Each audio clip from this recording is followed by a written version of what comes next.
coming at you with over 50,000 watts of power. The Shaw Pirelli Law Show, where all your views matter. Every Wednesday, 10 to 11 a.m. GHR. You are listening to Radio Zindagi, GHR. The views, opinions, and statements expressed in the following program reflect the views of the program contributors and do not necessarily reflect views of CAB Broadcasting LLC and its management or its sponsors. Where all your views matter.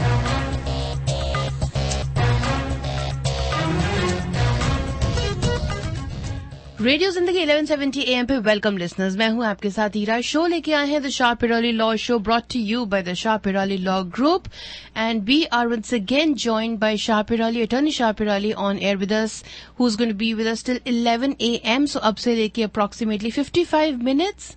Attorney Shah Peerally is the founder, president and managing attorney of the Shah Peerally law group based right here in Newark, California. He is a member of the American Immigration Lawyers Association as well as the State Bar of California.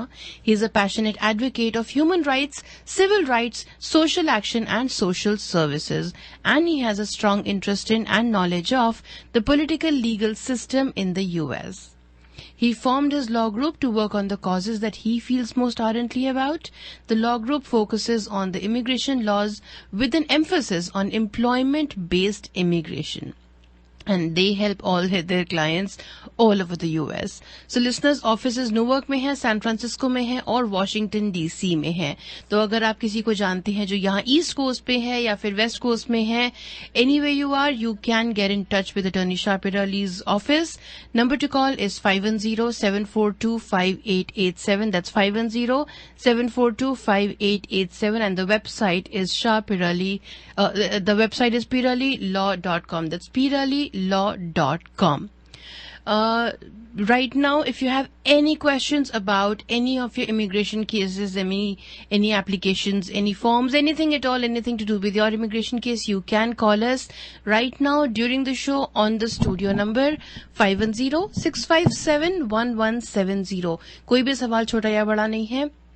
Any question you have, कोई भी basic सा भी question अगर आपके पास में अपने immigration case को लेके, खास करके अभी जब इतनी सारी चीजें चेंज हो रही हैं, H1 का सीजन चल रहा है, सो कुछ भी आपके पास सवाल है, आप जरूर फोन कीजिए 510-657-1170. Attorney Shah, good morning, welcome to the show. Good morning, Ara. Good morning to all the listeners. Thank you so much for the nice intro. And just to let people know, of course, we're going to discuss about immigration and also what's happening on the social ground in the U.S. and in the world that can affect us here inside the U.S. So thank you so much for welcoming me on the show. And today, anything I'm going to tell you is my opinion. You should not act or refrain to act solely on the information provided. You should contact an attorney if you have any questions. So we're going to talk a little bit about all the situations that we are having. But of course, the famous Floyd case yesterday is on everybody's head right now, right? So what has happened? Everybody knows what has happened. But the truth is that this has happened a lot of times before. People don't realize that, and that was kind of the drop of water that really kind of spilled over and made everything kind of it was a mess, but at least now we saw some justice. But the truth is, it's being really kind of sad. It's been sad for a lot of people who are what we call colored people or African American, but not only African American, but people of color. We tend to get that differential treatment from the police, and it's really kind of one-time justice here. I hope this will serve as an example in the future that these kind of things don't happen. And the method of that they use to arrest people, putting the knee on the neck, should be banned. This method has been introduced by the Israeli soldiers actually back in the days, and they've been using it extensively, and they have trained the U.S. police to use that, and the army, etc. And now it's really kind of hurting a lot of people. And this was the same method used back in the days to block slaves, people who don't know that. And it was also used when on indentured labor, etc., etc. So this has been going on for years, and now we are seeing this kind of a demon. This is really, I don't know. I'm speechless when it comes to what is happening right now in the world. We have so many other problems, and still we have racial differences, and it's getting worse and worse. We are seeing a lot of neo-Nazis. We are seeing a lot of communal groups all around the world, right? It's not only in the, I don't want to just pinpoint one community here because people don't realize that racism is in every community, right? True. We are seeing it all over the world. It's not only Caucasians against black, but it's also people in our own communities. We see that, right? It's religious discrimination, caste discrimination, you name it, and all this are part of this fight, this global fight, right? And the truth is now, with the Floyd verdict, now we need to know what is going to be his punishment. We're going to know that soon, but he's expecting, I think, around 70 years of 40 to 70 years. 40 of up to what I had read was it was going to be up to 40 years. Yeah, but he might be, because the thing is just like they charge him of 3 crimes usually. Yes. And the higher crime should merge, the lower crime should merge into the higher crimes.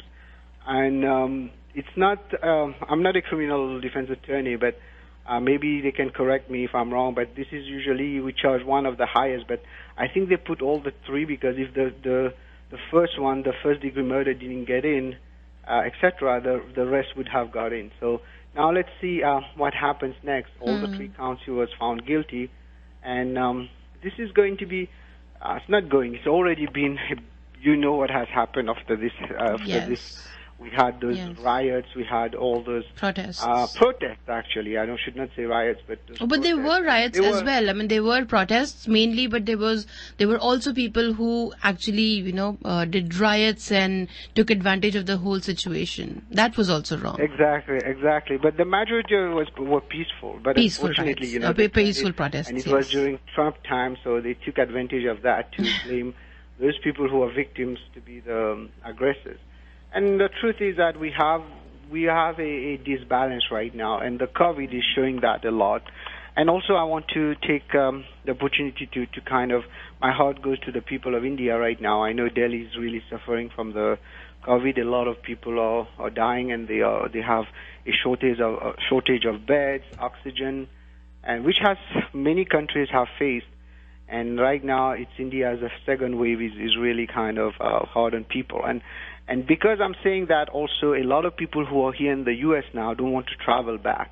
So if in case this is happening to you, you have a situation where you feel like it's too dangerous to travel, you can give us a call. We can see if we can keep you here until things get a little bit better there so that you can travel back.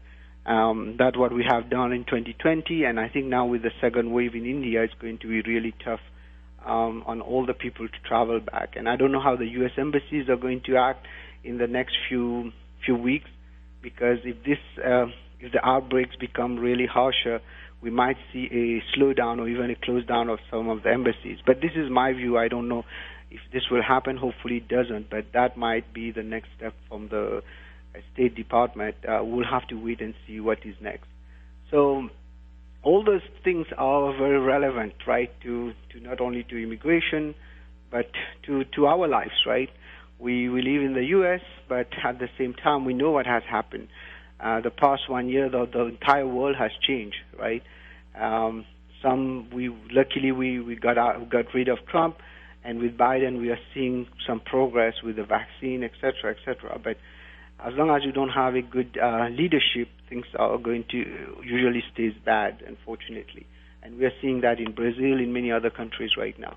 So that was my take on that. But today, of course, if you have any specific question, anybody calling, let me know, Ira, so we can proceed, talk a little bit about other stuff. I'll let you know. And meanwhile, I'll also remind everybody that if you have any questions, if you want to ask Attorney Shapir any question, call us right now, 510-657-1170. That's 510-657-1170. That's the studio number. You can ask any question about immigration Immigration right now on the studio number, and we have Attorney Shapir Ali on air with us till 11 a.m. Yes, Attorney Shah, I'll let you know if you get a call. Yes, exactly right. And as you know now, the H-1B selection is completed for the fiscal year 2022, which means it's going to start us from October 2021. And now we have to wait and see how things are unfolding on the ground of H-1Bs. Those who have been selected, they're going to file their cases. We're going to have invitation to file, and many people already started to file. So if you need help in filing the case, you have been selected, feel free to reach out to us, and we will be glad to help you. One of the big questions we are getting a lot in IRA, I think last week we got a lot of them, are those people who have been able to downgrade in October, and now it's been 6 months, and some of them already, by the way, got the approval of the I-140, especially those who were able to file under premium, which is something that not everybody was able to do, but now you can still upgrade to premium. They're getting the I-140 approved, and now they want to know if they can move to another company. The answer is yes, but you need to be careful because, number one, to move the case to another company, you have to benefit from AC-21, which means you basically have to meet the requirements of 180 days have passed since you filed the I-485. That's what we use as date, but you can also use the I-140. And also you have to show that you move to a same or similar position. And if you can do that, you should be able to move the entire case. And by the way, this only applies if an adjustment of status form I-485 has been filed. I repeat that. It applies only to those people. Then you can actually move forward to move the entire case to another company. And that's what we call the AC-21 portability. And it also allows you to get what we call, you will get your work permit and ultimately your advance parole, and then you will have to file the supplement J to move. Now the question is it a good idea to move?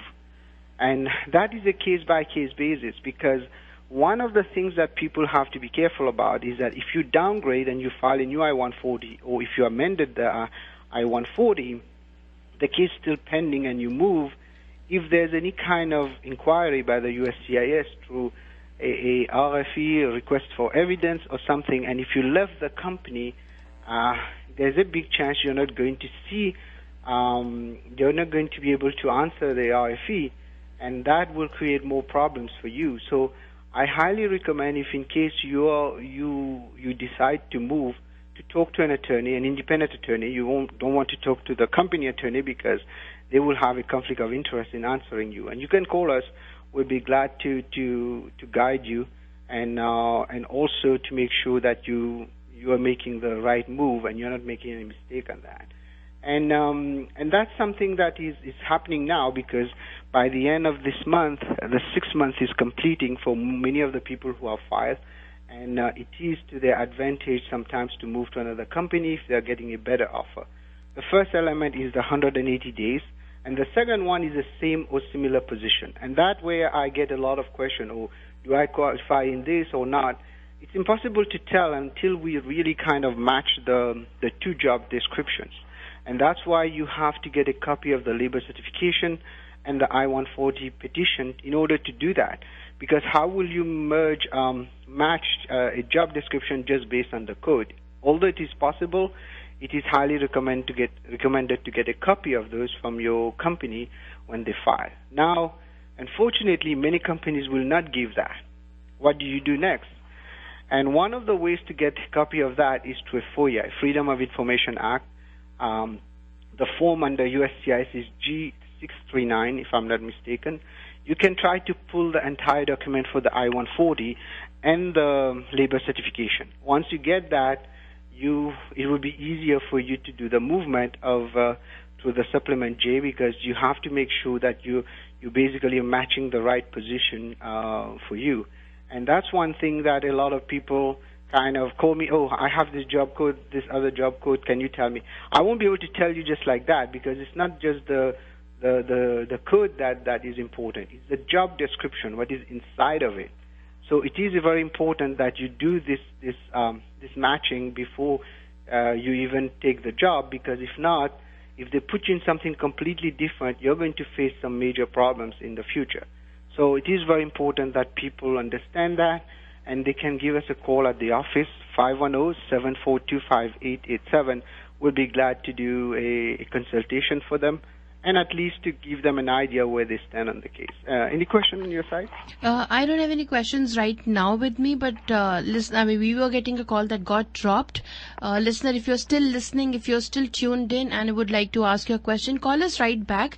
Call us on 510-657-1170. Great information, Attorney Shah, about these transfer of cases. A lot of people have been thinking, and at this time, that's what I was also saying in, not in the beginning, but earlier, that during this H1 season, there's so much uncertainty, and someone had gotten H1 last year with a certain employer, but because of projects that did not work out. So this year, some other employer, and then project is with one employer. The H1 has come through another employer. So there is a lot of confusion as to what options people have. So thank you for sharing this and giving this out. Thank you so much. But just to clear up for the H1B, let's say, for example, someone gets selected in the lottery and they are filing an H1B with company A, and during the filing, the job offer is gone. The question is, can you file with another company? The answer is yes, but it is very difficult because you might be faced with other issues, and it's very hard to analyze on a general basis. So for people who actually kind of have a situation like that, I recommend that you talk to your attorney, to talk to us, so we can kind of work out things for them before they even kind of decide if they want to move forward on changing the company. But if they don't have a choice, it is going to be on the it is going to be a tough one before they make the decision. So I wanted to tell people, just talk to an attorney before they make a decision, and never kind of try to guess things like that, and just let things move forward without talking to an attorney. So it is something that all of us kind of always get confused, because the way the system is set, it is a system where people tend to still think the old ways, right? Old ways, not always, old ways, because we tend to go with now with those memos that still were there from 2010, but those memos are out. The end client letters, etc., are out now. So if a company is still offering the job, even without the end client letter, they might get an approval. So there's no need to really kind of quit that position, which was something very, very, very difficult back in the days, because when you try to do that in the middle, you get into trouble, and most people also don't understand really the reason why they put that rule in 2010. That rule was put because many consulting companies were taking advantage of people while just taking them, putting them on the bench, etc., etc. But then later on, when Trump took power, it got worse because they were using it strictly just to deny people for no reason. For example, someone get a job offer, and H-1B, even you file, it starts on October 1st. So you need to have a letter that says you start on October 1st. And most companies were not ready to do that. And that's why we saw a lot of denial. In fact, the government has now asked people who have gotten denial based on that, it is to their advantage to try to refile those cases, or try to file what we call a motion to reconsider. So that's another thing that we're going to see happening. Any specific question on that part? No. This is great information. Please do go on. Yeah, so this is, so basically if you file with one company and then you try to move, the best is to continue with that company, get your approval, and then at a later stage, once you get your approval, if you're getting a better offer or another offer, you can move to the other company. So let the H-1B kick in on October 1st. It's very important you do that. Now, of course, this might create a lot of issues for the companies themselves, because they help you get a green card, not a green card, but an H-1B, and then you're moving. But that's how the system works, right? It's the capitalist system. Whoever gives you the best deal. it is you take it, right? There's nothing wrong. Now, some company will come after you for the money, or they will try to threaten you somehow that you are leaving us, so you have to pay us a certain amount of money. Yes. That's what they call liquidated damages. But the truth, for example, in California, most of those liquidated damages, especially when they are exorbitant, right, they don't hold in court because these are civil matters. It's nothing to do with immigration because you can still move to another company unless you are an employee of really high caliber, like a baseball player or something like that. They have those issues. But regular employees, they cannot block you to move from one company to another. But it does happen. I mean, the company A, for example, if you have to move from them, they do give a very hard time, especially with the paperwork. I wish there was a way to tell them that you cannot do this. This is their bread and butter, right? So they will want, especially if you're dealing with a consulting company, they spend money on you. They don't want you to leave. But at the same time, many times they themselves cannot offer a job. They're just there. They're waiting to get their end client. So in those cases, people can move, but they can still move even if they're getting better offer. Nobody prevents them from doing that. So sometimes they will just ask for a reasonable amount, like maybe $4,000 or $5,000, the expenses they did on the H-1B, but that kind of a court might uphold that. But if they ask like $20,000, $25,000, like they do many times, this will usually not be something that they will be able to do because at the end of the day, it becomes what we call punitive damages. There's something called liquidated damages, something called punitive damages.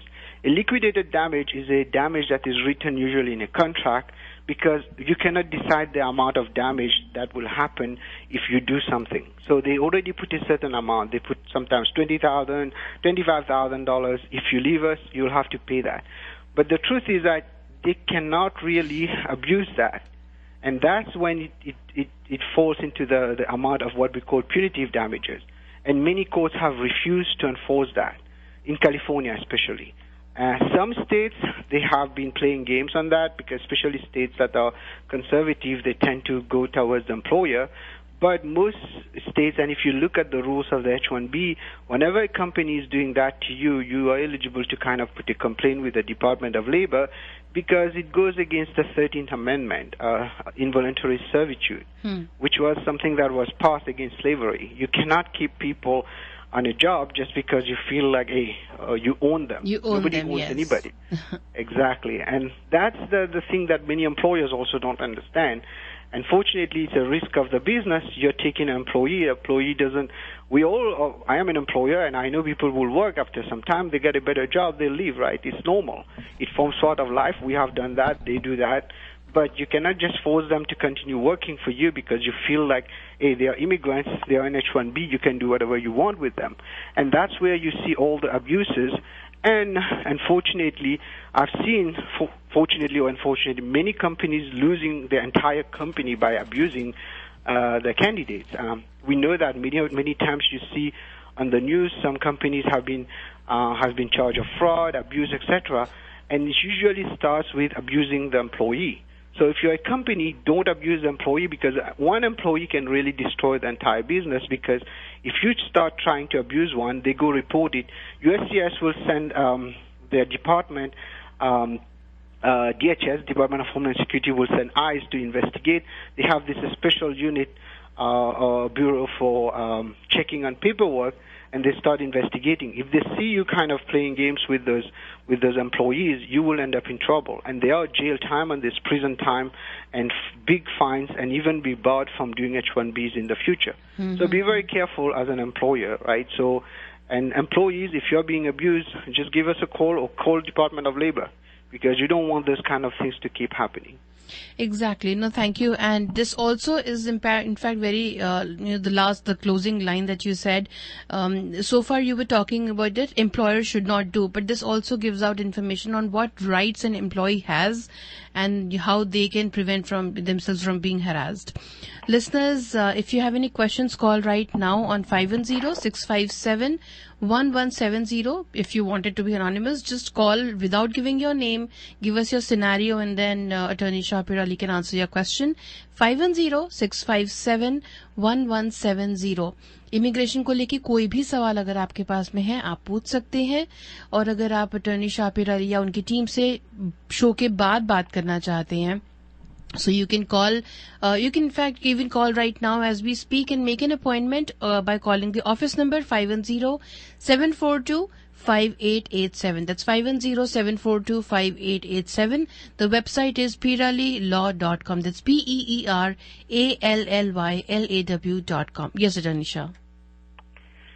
Yes, indeed. And people who have any questions, feel free to call, or they can call the office. And just you said something very good right now. When you call, you don't have to give your name. You can just call right now because you don't want to really disclose private information. So that I will recommend you not to give your name. Maybe first name, but that's it. Don't even go there. Because and even if you give us a fictitious, even if you give us a fictitious name, we won't know. Yeah, we won't know. So it's better you just not to give any name. We have a caller, Attorney Shah. Let's speak to this caller. Let's see what she'd like to ask you. Hello, you're on air with Attorney Shapir Ali. Hi, this is regarding the green card, which expired 8 years before. So, is there any way to renew that green card? What do you mean expired 8 years before? Where's the person? Here in the U.S. or not? He's in India. Oh, okay. No, probably not unless there's some kind of extraordinary situation. After 1 year, you have a presumption that the green card has been abandoned. And 8 years is a lot of time unless that person were like in a very, very sick or in a coma, things like that. You can try an SB1 to get it back, but there's a big chance you won't get it. You might want to look into refiling if it is a parent's petition, for example, and they have to give up the old green card and then refile a new one.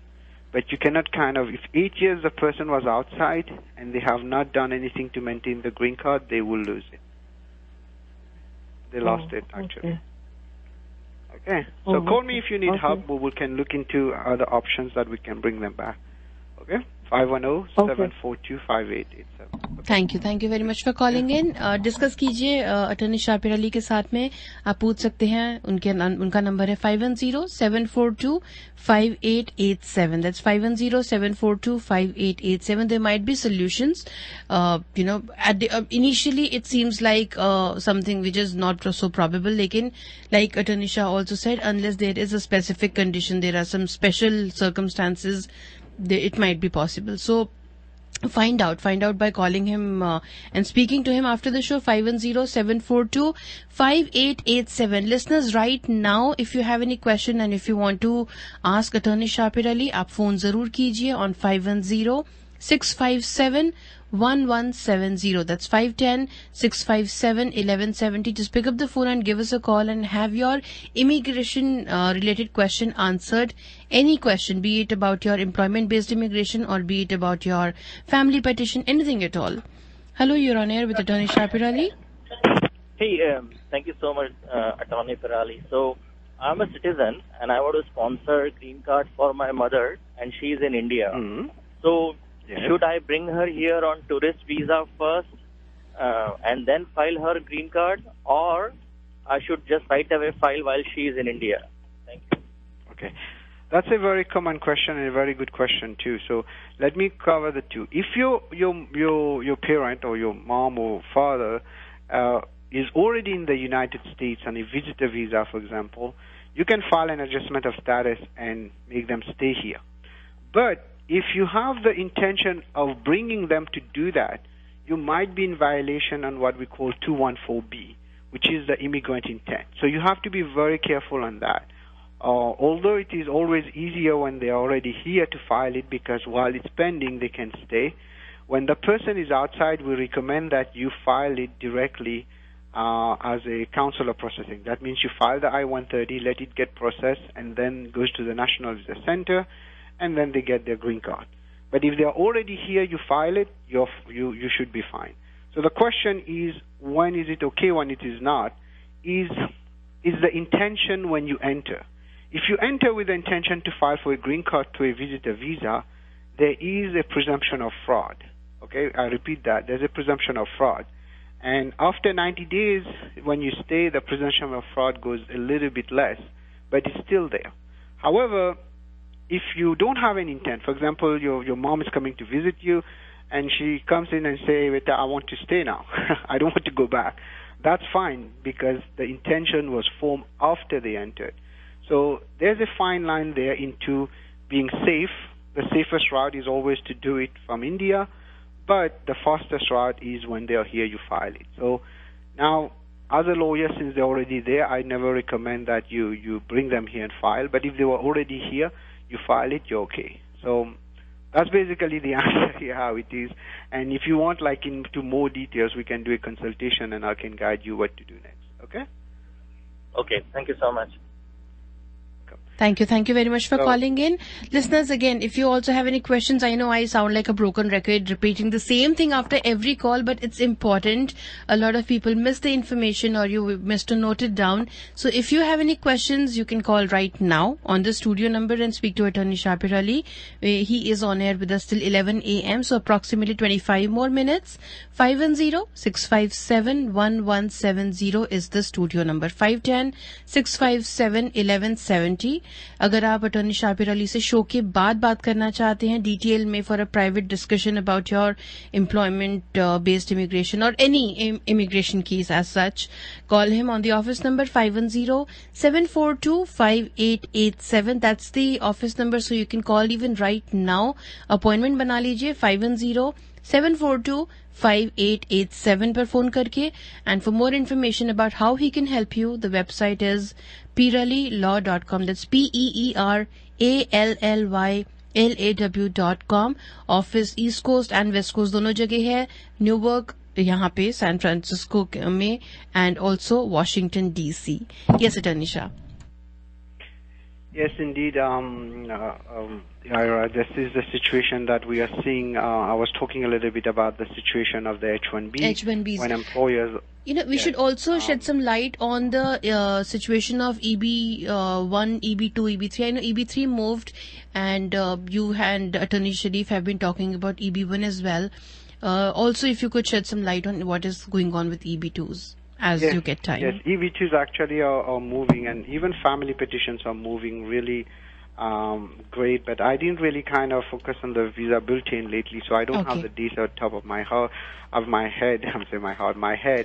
But I know for a fact that we are seeing a good movement that is happening on the EB2, and it's going to continue there. So this is a chance to go for the national trust waiver, like Sharif was saying.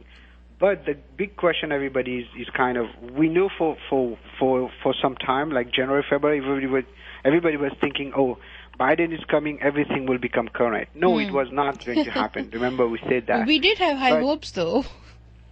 Yeah, everybody had high hopes, and we were hoping we could do that. But then looking at the reality, it's not really happening. However, we are seeing jump on the EB2, EB3, etc. So take advantage of that and file your national trust waiver. EB1 is getting current, right? For a while, we have been seeing backlog in EB1. Now EB1 is going back to normal, so take advantage of the EB1. EB2 also for India has been moving, which is something good, but ultimately it's not that great, but it's still doing okay. So you should be able to hopefully get things moving for you. So I recommend people to go ahead and change their perspective of how they see things. Okay, today my tongue is completely messed up. With how they're seeing things in the future, because we are not going to see probably that big thing that everybody was waiting for. We're going to see good movement, but we're not going to see this extraordinary movement that a lot of people were talking about. And as you know, we know that this rule has been passed by the Congress, the House of Representatives, but it was not passed by the Senate, and this has died just like I've predicted. Because from my experience for years, I've not seen really good stuff coming from the Congress. Just to let you know, but hopefully with Biden, and now we have both the the Democrats holding both of the houses, they might do something, but they won't do something radical because they really hold the Senate by not a lot. So a lot of things are still going to be debated until we have the next elections, where hopefully they will see a more gain in the House. So it is to your advantage to file for your EB1 if you qualify for it. Give us a call, and we'll have hopefully Sharif next week talking about EB1 and national interest waiver in more details how things are. And this is a chance for you, because the good things with the EB1 and the national interest waiver, you don't need an employer to file it. You don't even need a job. You can even file it while you're sitting in India. So if you're sitting anywhere in the world, we can file it. So it is something to take advantage of. And if you do qualify, that might bring you to America without having to go to any companies or any unscrupulous companies that are taking advantage of you, etc., etc. So what I'm talking here about EB1 is EB1A and national interest waiver also. So take advantage of that, and if you need help, give us a call, 510-742-5887. Any caller, anything else you wanted to ask? No, this is about EB2 itself. I mean, not EB2, I mean any of these EB categories. Quick question was, next week, hopefully you'll be able to give us the visa bulletin. What happens in case somebody files for a green card through their employer, and then for some situation, for some reason, they have to move back to their home country? Does that application keep going, and then whenever the green card finally appears, can they come back? How does it work? Basic question. That's another frequently asked question, kind of, because a lot of people now, with the situation of COVID, they when COVID was at its peak, actually, yes, they were thinking of going back while the I-140 is pending or the I-140 is approved, and they want to know, will the I-140 still be alive? The answer is yes. Okay, you can, as long as the company is willing to keep your application alive. There's nothing that prevents you, when the dates become current, to come back file for your adjustment of status, etc. However, in practical terms, few companies will be willing to do that unless they actually they get what we call a chance to move forward, and you are working maybe remotely for them, etc. Otherwise, you're not going to get anything from them. So it all depends on the company, but the answer is yes. You can go back and wait on the I-140 to be current and come back. But in practical terms, it might not happen if the company is not getting any advantage of it, etc. So it is something possible. I had clients who have done that. They go and work back remotely, and then when the dates are current, they just come back and file the adjustment of status. And now for those who have filed for the I-140 and the adjustment of status, can they also do the same? The answer is yes, but I recommend before you leave, get your advance parole approved and come back before your advance parole expires. So that's kind of the limitations that are set. But again, it all depends on the company when it comes to the first one, where I-140 still stay alive, because even though they cannot cancel an I-140 after 6 months, they can still cancel the job offer. So remember, these are two different things. The effect of the I-140 can still stay alive, but they still say, and then at the end, when it's time for your dates are current, the company can come back and say, no, we don't want you to work for us anymore, and then they stop it. Okay. Well, that answers my question. Thank you very much. Listeners, we have 15 more minutes to go. If you have any question, you can call right now on the studio number 510-657-1170. That's 510-657-1170. Or if you'd like to get in touch with Attorney Shapirali after the show, speak to him in private about your immigration case, you can call right now on the office number and make an appointment. बाद में बात करने के लिए appointment अभी भी ले सकते हैं 510-742-5887. That's 510-742-5887. And the website is peeralilaw.com. That's PEERALLYLAW.com. Yes, Tanisha, we have about 15 more minutes to go. What else would you like to talk about? Well, let's talk a little bit about family petitions. Okay. We've been talking about employment-based a lot, and a lot of people have questions also about family, although we had one question on the filing for your parents while they're inside or outside the U.S.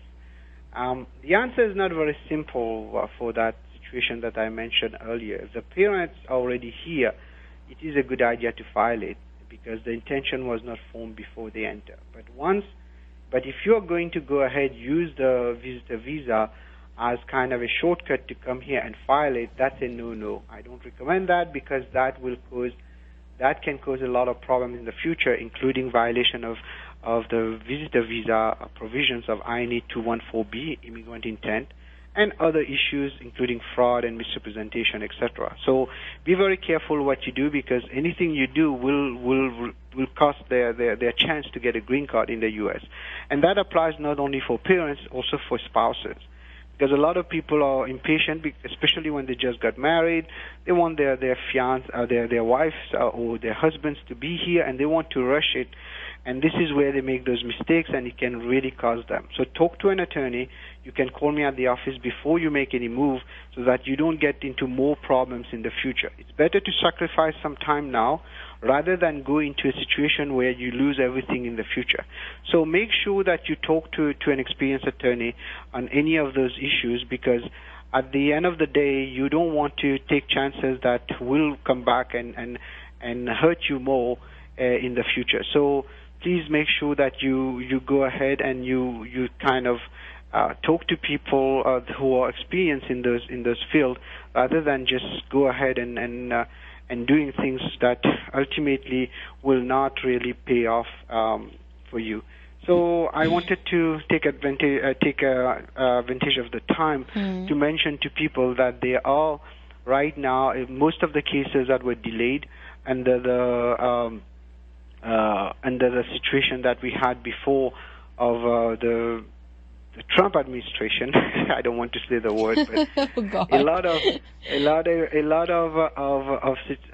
the situation that we saw in the past has been causing a lot of problems that are kind of spilling over in here.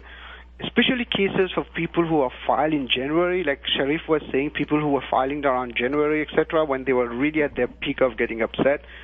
I think a lot of them saw denials and even rejection of cases for stupid reasons, and we have seen a few of them. So go back and refile your cases now and make sure that you do it properly. And even if you did it properly, some people got bad rejection. So make sure that you contact an attorney who's experienced in the matter to work on that, and you can call us. That's what we do, right? We will be glad to guide you or even to handle your case. Just give us a call, 510-742-5887. Any specific questions on family petitions you have? No, that I can move a little bit on H4. You could move on to, in fact, please do move on H4. There are so many questions that people have about H4 as well, so much uncertainty. But while you were talking about family petition, I want to remind everybody that listeners, when you log on to the website, piralilaw.com, you'll be able to see all the different ways, all the different areas where Attorney Shah Pirali and his team can help you. तो अगर आपको information चाहिए, अगर आप जानना चाहते हैं कि आपका केस पिराली लॉ पे attorney Shah Peerally and his team if they would if they cover that, आप जरूर उनकी वेबसाइट पे जाइए फॉर मोर इन्फॉर्मेशन piralilaw.com. दैट्स PERALLYLAW.com. Attorney Shah, in the Bay Area, do you see more of family petitions or do you see more of employment based immigration? I have a balance of it. Most of my cases are employment based, right? Right. But I do get family petitions once in a while. Not once in a while. We should get a few of them per month. Maybe 5 to 10 of them sometimes. Right. Okay. But the biggest there are two reasons people come to us for family petition. Number one, they don't know how to do it. It's a lot of paperwork. It's not difficult, but it's very complex because of the number of paperwork, and if you don't do it right, it costs you a lot more down the road. And number two, a lot of people prefer to have our name attached to it in order to be sure that the case is going to be done properly and basically have some kind of additional respect with the USCIS. But that's not really the case, to be honest. We have a good name, but it's not like they do special favors for us. But the thing that we do for them is we make the case easy for the USCIS officer when they're looking at it, so that they don't have to really kind of guess things. We already guessed the whole thing. We pretty much chew the whole thing. They just have to swallow it. And that's where our cases go very fast. And I wanted to congratulate the team today. We had a very, very difficult VAWA case, which is Violence Against Women Act. We won. We won the green card also today, not today, last week. And I think it was Friday or something. Wow. And I'm mentioning it today. I wanted to congratulate the team. It Congratulations was a really to your entire team, in fact, yes. Let's talk a little more about that case and the story of it. We have a caller right now. Let's take this call and speak to them. Hello, you're on air with Attorney Shapir Ali. Hey, Shapir Ali. Thanks for taking my call. So, can barely hear you. Can you please be louder? Yeah, thanks for taking my call. Can you hear me now? You're welcome, sir. You're still low, but try your best to speak a little bit louder, please. Yeah, just a moment. Hello? He's probably adjusting.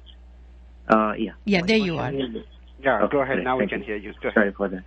My question is that when we filed adjustment of status, we haven't submitted the medicals, and the dates are current and everything is current. So, but we haven't received any RFE. So, should we go ahead and submit the medicals, or should we wait for RFE for that? I would recommend waiting for that unless you submit it at the outset, which for employment base, especially EB3, is not a good idea because the medical expires after 15 months. They will ask for a new one.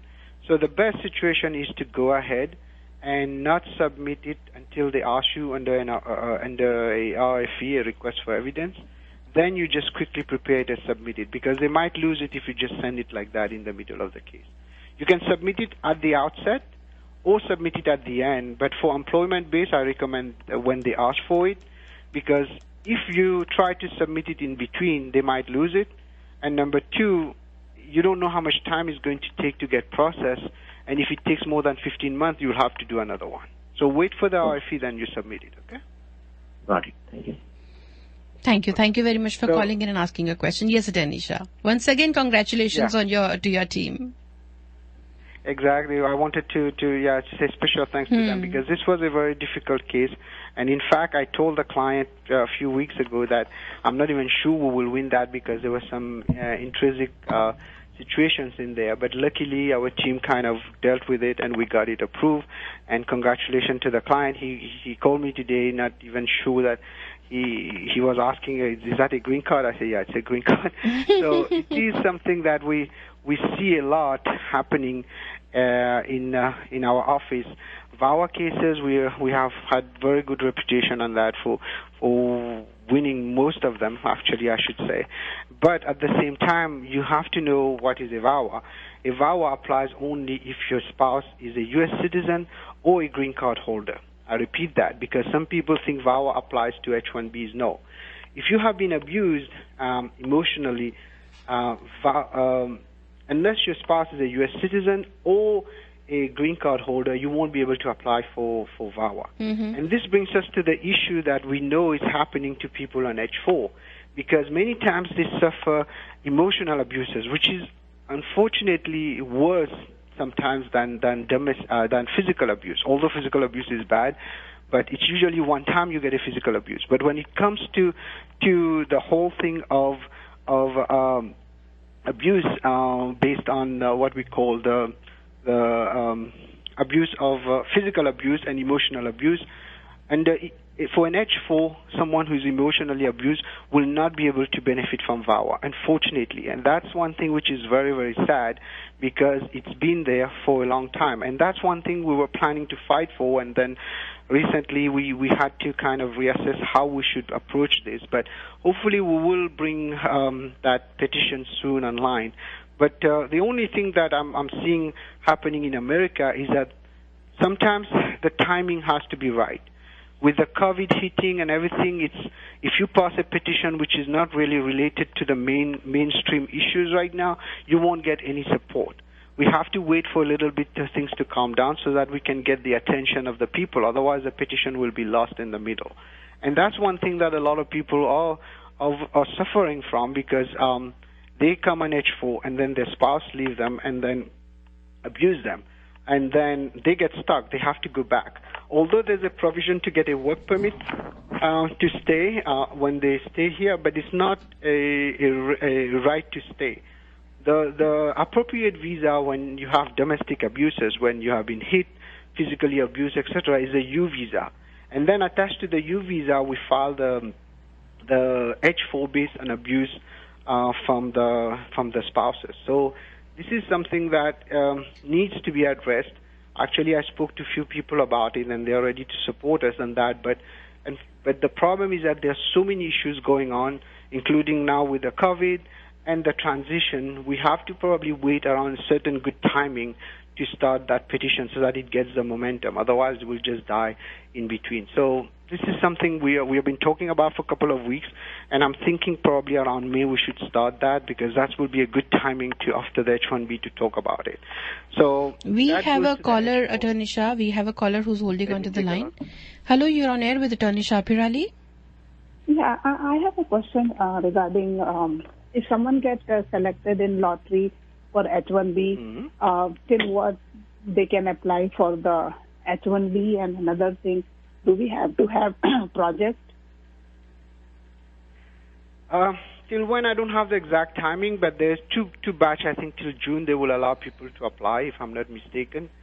But for the project, the answer is not really. You don't really have to have it, because this rule under the memo, which was a 2010 memo, UFL memo, has been removed. So even without a project, you can still file the case. However, you cannot be on the bench. That means once the case gets approved and October 1st is in, the company has to pay you your salary. So that's how it is right now. But to answer your question, I think the first one is until June. I have to double check on that because I don't have it at the top of my head. You will be able to apply. But for the second one, the answer is no, you don't really need the end client letter, because now this rule has been removed. However, if you don't really can show genuine position for work, it might come back and harm you. Okay? Okay, so another thing is that he has also I-140 approved, so will that help him?